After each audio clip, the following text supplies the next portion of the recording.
Good morning guys, welcome in the बानी classes.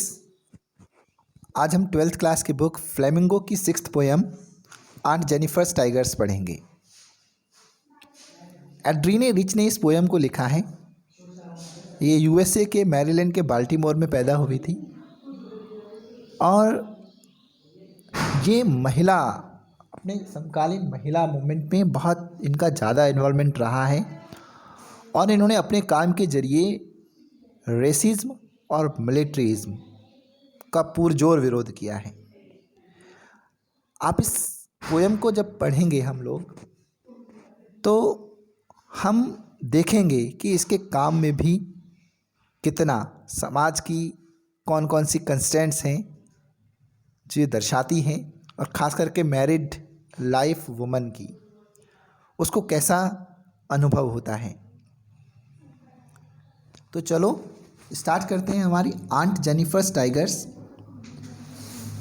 Aunt Jennifer's tigers prance across a screen, यानी screen पर aunt Jennifer के बनाए हुए चीते उछलते कूदते हैं या तेज दौड़ रहे हैं। Aunt Jennifer's tigers prance across a screen, aunt Jennifer के चीते स्क्रीन पर उछल कूद कर रहे हैं, दौड़ रहे हैं। Bright topaz denizens of world of green, जो हरी भरी दुनिया के निवासी हैं। एक वर्ड आया है ब्राइट, मीन्स चमकीला। टॉपेज होता है, टॉपेज हम बोल सकते हैं येलो गोल्डन कलर को, यानी येलो गोल्डन कलर वाले चमकीले रंग के ये निवासी हरी भरी दुनिया के निवासी हैं आंट जेनिफर के चीते।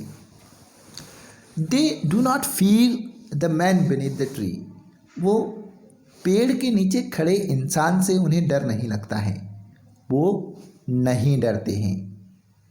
दे pace in sleek chivalric certainty, वो अपनी सुंदर और बहादुरी वाली चाल से निर्भीक होकर निश्चित रूप से चलते रहते हैं। ये पहला स्टेंजा है। इसमें एक लाइन तो ये बता रही है कि आंट जेनिफर किसी पैनल पे उन्होंने टाइगर बनाए हैं। टाइगर भी कैसे बनाए हैं, जो उछल कूद कर रहे हैं या दौड़ रहे हैं, और उससे ये दर्शाया जा रहा है कि ये चीते जो हैं वो निडर हैं, ये किसी से डरने वाले नहीं हैं, कोई इंसान इनको नहीं डरा सकता। हालांकि आदमी ने लगभग दुनिया के हर जानवर को अपने कंट्रोल में कर रखा है, लेकिन फिर भी बावजूद इसके भी चीते आदमी से नहीं डर रहे हैं। तो यहाँ पर इस स्टेंजा में चीतों की बहादुरी को सिंबलाइज किया गया है कि चीते बहादुर होते हैं। चलो आगे हम देखते हैं अगला स्टेंजा क्या कहता है। Aunt Jennifer's fingers fluttering through her wool find even the ivory needle hard to pull. Aunt Jennifer की उंगलियां जब ऊन पर चलती हैं तो कांपती हैं। आंट जेनिफर की उंगलियां ऊन पर चलते हुए कांपती हैं। Find even the every needle hard to pull, यहाँ तक कि हाथी के दांत से बनी हुई वो आर, वो सुई, उसको खींचना भी उसके लिए मुश्किल है, उसको ऊन पर चलाना भी उनके लिए बहुत मुश्किल है। The massive weight of uncle's wedding band, और अंकल की शादी का वो वेडिंग बैंड, उसका भार sits heavily upon aunt Jennifer's hand, उस आंट जेनिफर के हाथ पर उस बैंड का बोझ बहुत ज़्यादा पड़ रहा है, वो उसके लिए बहुत बोझित हो रहा है। वो वेडिंग बैंड आंट जेनिफर के हाथ उठा नहीं पा रहे हैं।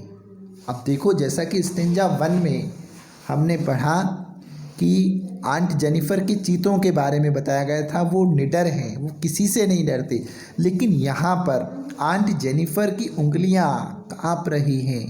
क्यों? क्योंकि आंट जेनिफर अब बूढ़ी हो चुकी हैं और अंकल की शादी के समय में जो उसे उसके हाथों में वो वेडिंग बैंड डाला गया था, उसका बोझ भी अब आंट जेनिफर नहीं उठा पा रही हैं। बैंड का वेट इतना ज़्यादा नहीं है। इस बात को यहाँ समझने वाली बात यह है कि शादी के बैंड का बोझ इतना नहीं हो सकता। बैंड है उन परंपराओं का, उन रीति रिवाजों का, उन संस्कारों का जिसके साथ आंट जेनिफर को अंकल के साथ बांधा गया था, यानी शादी के बंधन में जोड़ा गया था। वो उस बंधन को नहीं तोड़ सकती। उस वेडिंग बैंड का बोझ इतना है कि वो नहीं हटा सकती, वो आज़ाद उससे नहीं हो सकती। Let's see the third stanza. आगे कहते हैं व्हेन आंट इज डेड, कि जब ये आंटी मर जाएगी, her terrified hands will lie, तो उसके ये भयभीत हाथ ऐसे ही पड़े रहेंगे। Still ringed with the ordeal she was mastered by, उस अग्नि परीक्षा के साथ जिस बंधन में उसे बांधा गया था वो उसके साथ भय रहित ही भय के साथ ही पड़े रहेंगे। शी वॉज मास्टर्ड बाय, जब उसे किसी की पत्नी बनाया गया था, जब उसे किसी की दासी बनाया गया था। यहाँ देखें she was mastered bye, mastered bye से सेंस है किसी पर अपना अधिकार बना लेना।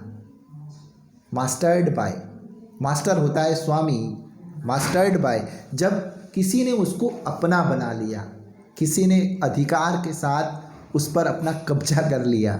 मास्टर्ड बाय यानी, अब समझिए, हमने जब पोएट के बारे में हम पढ़ रहे थे तो मैंने आपको बताया था कि एक स्ट्रांग रेसिस्टेंस दिखता है उसके कामों से, है ना। रेसिस्टेंस खासकर रेसिज्म को लेकर, मिलिट्रीज्म को लेकर। तो यहाँ वो ये कह रही हैं कि वो सोच जो वो अपंग सोच जो ये दर्शाती है कि महिलाएं जो हैं वो सिर्फ पुरुषों की दासियां हो सकती हैं, है ना। वो उनको जैसे उनका मन करेगा वैसे चलाएंगे, है ना।